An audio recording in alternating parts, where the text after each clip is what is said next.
আমি একটা ভিডিওয় বলছিলাম শহরে থাকা কি খুব মজার, এখানে কিন্তু কষ্টও আছে। সেখানে একজন কমেন্ট করছে, না শহরে থাকা সবথেকে বেশি মজার।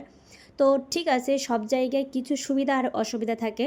শহরে গ্রামেও কিছু সুবিধা অসুবিধা থাকে, তবে শহরে কি সারাদিন এক জায়গায় থাকা মানে একটা ঘরের ভিতর থাকা, তারপর হচ্ছে চেনা জানা কোনো লোক নাই যাদের সাথে কথা বলবা, সারাদিন ঘরের ভিতর থাকতে হবে। তারপর হচ্ছে এমনকি তোমাদের সামান্য ময়লা ফেলানোর জন্য কিন্তু টাকা দেওয়া লাগে। তো এই সব সুবিধা অসুবিধা নিয়ে সব জায়গায় কিছু সুবিধা কিছু অসুবিধা থাকে।